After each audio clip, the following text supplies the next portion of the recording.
Hey. Welcome to another Dynamic Monday with your dynamic cleaning business duo. Happy Monday. Happy Monday. July the 27th, 2020. All right. Invite all your friends. Subscribe. Hit that like button. Let all your friends know about TNF Dynamic. And share. Hey. All right, just to get us started off, we're going to get started off with our motivational quote of the day. And that is going to be, there are no secrets to success. It is the result of preparation, hard work, and learning from failure. And that was from the good brother, well, uncle, for our age group, Colin Powell. All right, so Tiffany, what are we talking about today? Okay, what we're going to talk about is the PPP with the SBA guidelines, the do's and the don'ts of the PPP with the SBA. And hope y'all having a great Monday. Woo! So anyway, let's get right into the lesson. So what you're going to do is you're going to go on to www.sba.gov. You're going to download the app. As you can see on the screen, it's downloading, so give it a minute.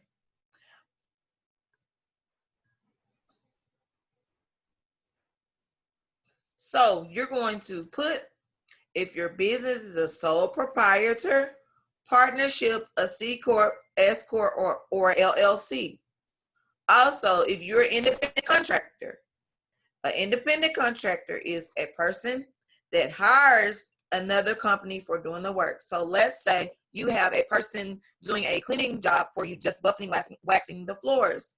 So you pay them $10,000 a month just to buff and wax the floors for your company, all year round. So before you hire them, you want to make sure that they have their business insurance. And so they can be a independent contractor.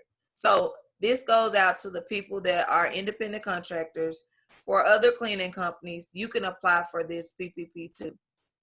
So you're going to, like I said, you can be an independent contractor or eligible self-employed individual or 501c3 nonprofit or a 501(c) veterans organization or a tribal business or 2C of Small Business Act. So back to what I was saying. So you're going to go on the line, you're going to type your business in. You're going to put the legal name. I'm just going to make up a business. All right. Unique. Wipe me down. Cleaning service. And be mindful that this application is going to close out at the end of July, right? Or was it the beginning of August? I can't remember. What was the date? Okay, yeah. Guys, forgive me. So you're gonna fill out the business legal name, wipe me down cleaning service. And I'm just gonna put 1, 2, 3, 4 Shackelford Road.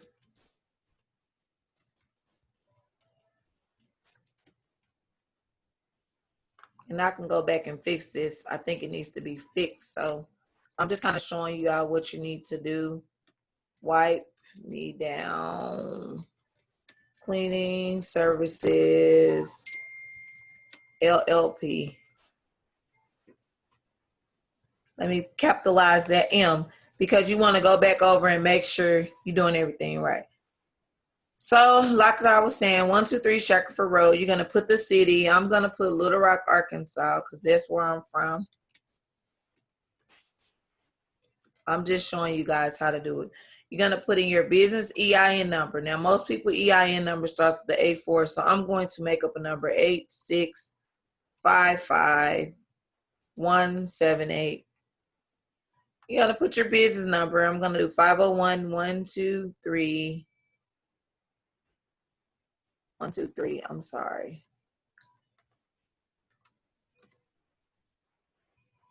4, 5, 6, 7, 8. You're going to put in your business email right there. Wipe me down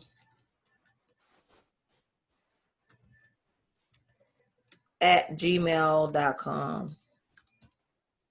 Because you want to make sure that you have a business email. You don't want to use your personal email for your business. I don't know if the SBA is looking for this, but you want to make sure everything is legit. You want to put everything in there. Me personally, I won't put my personal email. I will put my business email so they know you're up and running business. And for those that have a virtual office, you can put in your virtual office address. All right. So you're going to put in your income. I can say that I'm just going to give you an example of 30,000. That's your payroll amount. For the payroll amount, 30,000. You're going to divide it by 12.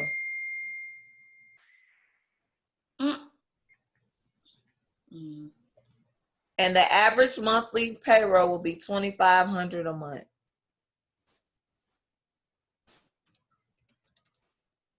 And then you're going to go times it by 2.5. Which gives you 6,250. Now, I'm only doing this as a sole proprietor or an eligible self-employed individual. This is the way that I'm doing it. Well, so this has to match. If your business legal name is LLP, that indicates partnership. If you use an LLC, that indicates limited liability company or either a C corporation or S corporation, because as an LLC, you can file as such. So we're going to remove the LLP from that Thank business. you. Yes, thank you. That's why I got my partner. It's not going to be an LLC, since it's going to be, you're not going to put any handle on it. Okay. If it's just a self-employed individual. You are absolutely right. Okay, guys. So anyway, if it's just you by yourself, like I said, you don't have to put nothing but count yourself as one employee. That's what was told to me through the SBC. All right. So you're going to click on what you're using this for. Payroll, lease, if you have a lease, or if you have a home, you work at your home, you can put that on there. Utilities, also you can put that on there, because when you run at your home, you have to have lights, water, gas, or whatever. So you're going to put the owner's name. I'm just going to put Tiffany Burn. And by the way, this application does close out August 8th. That was the extended date. So you have about 2 weeks to get this done. If you need help, don't be too proud to just ask for the help that you need. And if you need assistance with filling in this form, you can always reach out to us. You can drop a comment, drop a DM, a PM, or give us a text message or phone call. Or email. And our email address is dynamicbeam, so dynamic, BEAM, 1@gmail.com. So you're going to put your address and your zip code. You have to make sure that everything is right, correct, because they asked about all this. And I'm going to go back up there and correct and put my zip code up here at the top. So I don't want you all to leave that out. Also, you want to make sure that you put your business phone number on there so that they'll see that you're legit and up and running. I'm going to keep on reiterating that. So these are a couple of questions they're going to ask you. Since I'm doing it as self-employed, it says, any applicant or any owner of the applicant presented, suspended or debarred, proposed for debarment or deferred, ineligible. I'm sorry, you guys. I'm going to put no. Has the applicant or any owner of the applicant or any business owned or controlled by any of them ever obtained, directed, or guaranteed loan from the SBA or federal agency that is currently delinquent or default in the last 7 years? I'm going to put no, because I'm referring to myself. Is the applicant or any owner of the applicant an owner of any other business or have common management with any other business? If yes, list such businesses and describe the relationship on a separate sheet or Ottoman A. So I'm going to put yes, because I do have another business. Tricky question, but just tell the truth. Has the applicant received an SBA economic injury disaster loan between January the 31st, 2020, April the 3rd, 2020? If yes, and then tell how much you received. It will not, and it says it on, if any questions 5 or 6 are answered yes, the loan will not be approved. So I put on there, and I think they have a link on here where you put the amount of how much you got in the economic injury disaster loan. I got $1,000. Okay. Is the applicant, or if an individual or any individual owning 20% or more of the equality of the applicant presented incarcerated or any felony or anything? Basically, they're asking, do you have any felonies? And I put no. Within the last 5 years, have you done any embezzlement, fraud, statement in a loan, robbery? I put no because I don't participate in anything like that. And then make sure you put your initials in there. That is correct.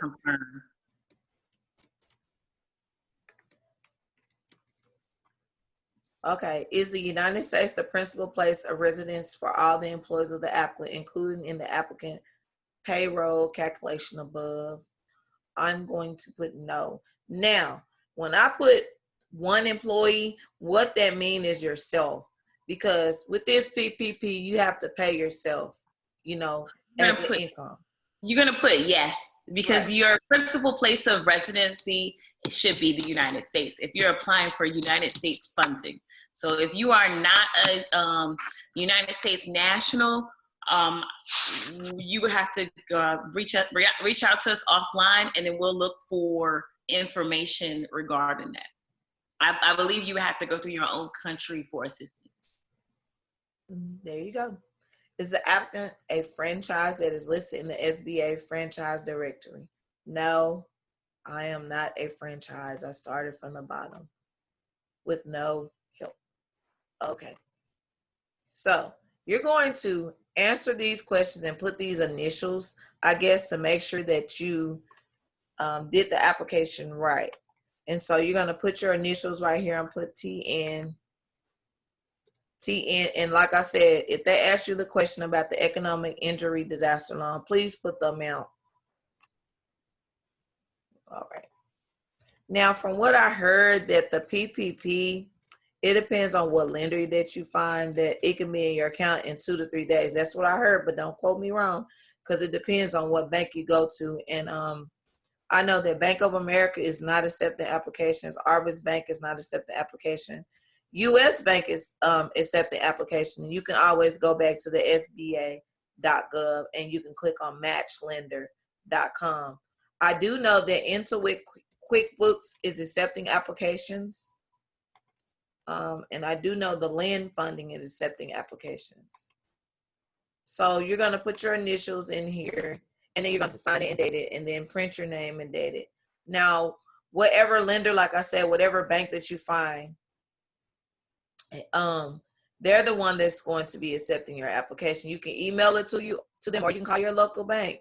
If you don't stay in South Carolina, Arkansas, to get the PPP, you can get a PPP application from another state. It doesn't matter where you stay, as long as you're in the United States.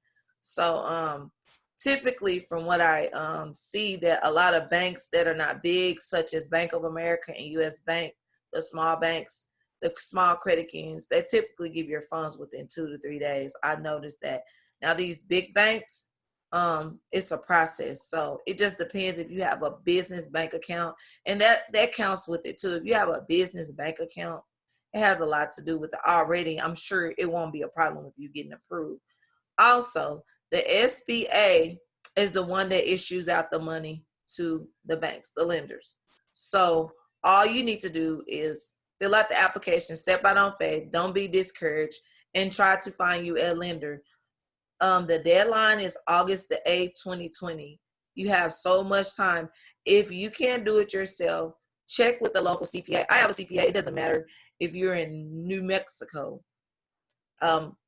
Email me, like Felicia said, at dynamicbeing1@gmail.com, and then I can give you my CPA phone number if you're serious about it. I only deal with serious clients, serious people in this group that's really trying to get an effort in their cleaning business.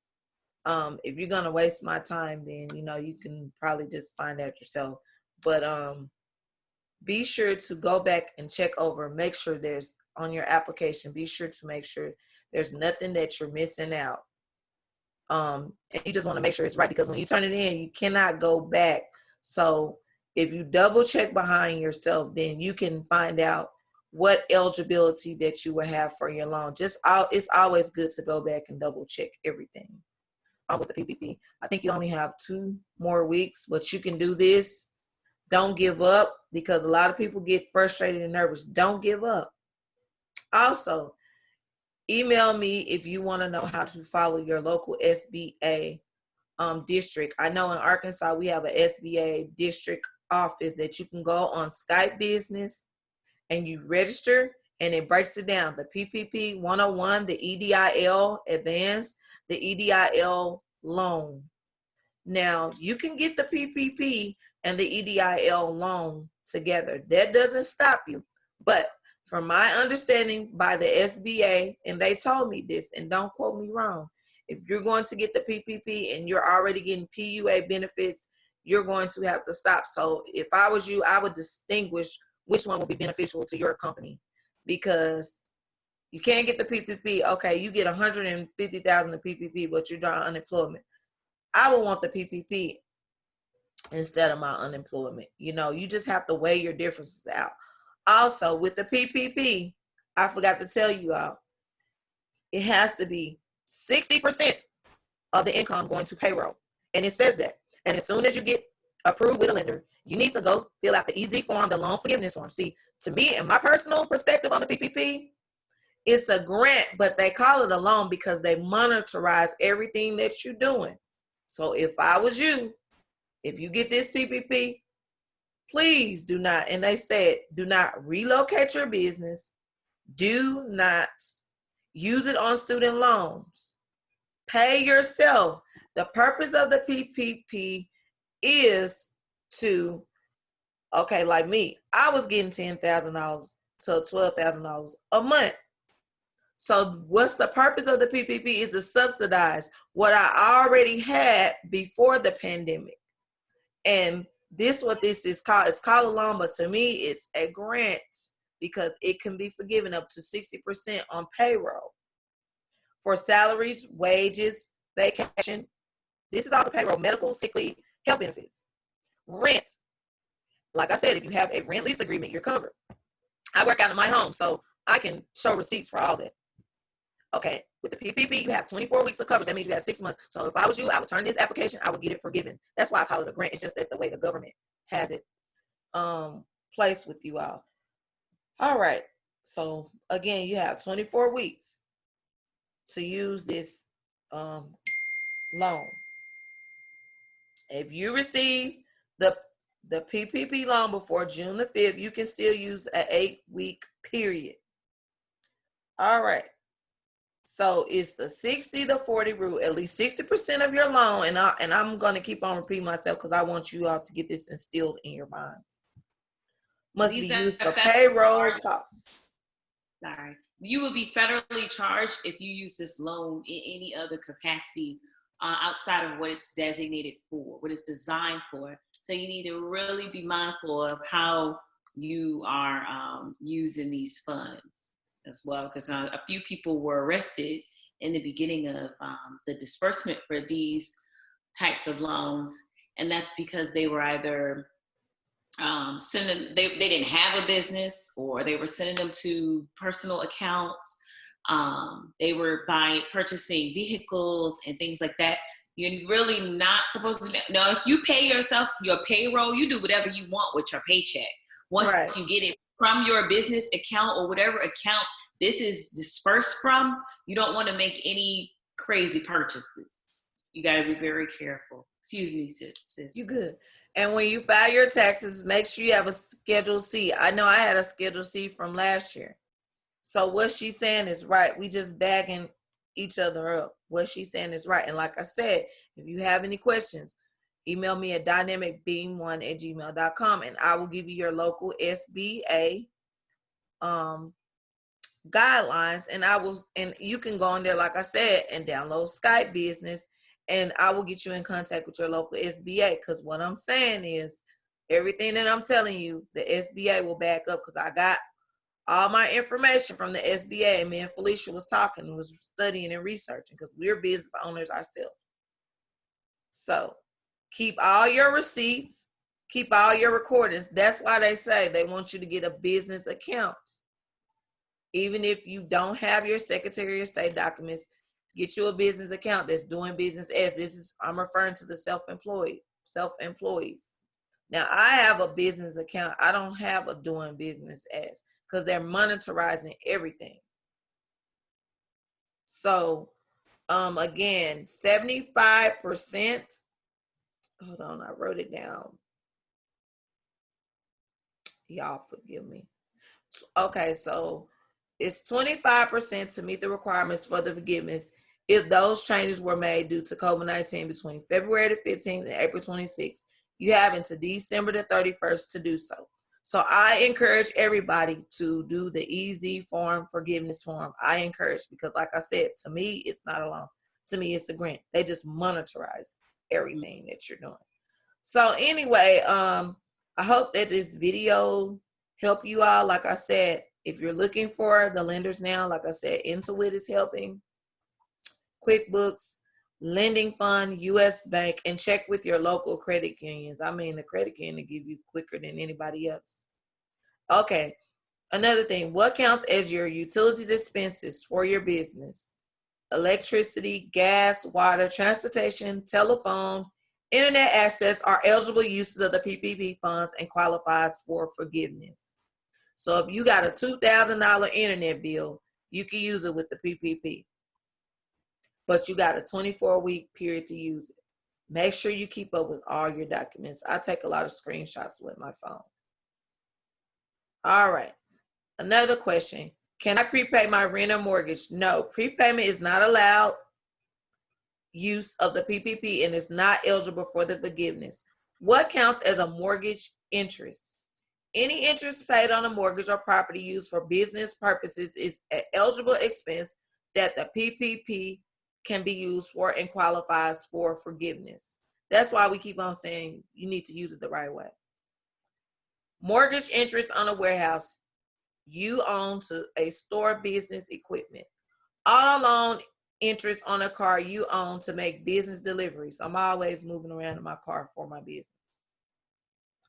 So you can refer back to the resources with the SBA.com, and it will tell you everything. Back to the subcontractors, like I said, you can use it, but just make sure you refer back to the SBA, because it's, like I said, it's used for your gross, your salaries, your wages, your gross tips, gross commissions, employees benefits. So that's it. That's all I have for today. Give me a thumbs up if I was informative. Felicia and I was very informative to you today. And always refer back to dynamicbeing1@gmail.com. You can all right, y'all. You can find us on Facebook. Our group is Start Sustaining Legacy, or Startup and Sustain Legacy. We do have a large group there where you can find tips, tricks of the trade, also event information, workshop information, upcoming courses. You can find everything you need to know right there in the group. So check us out on Facebook. Start Up and Sustain Legacy. All right, y'all. Right. Y'all be blessed. Until next time. Enjoy. All right. All right. You unrecord. Okay. Oh, you're still recording.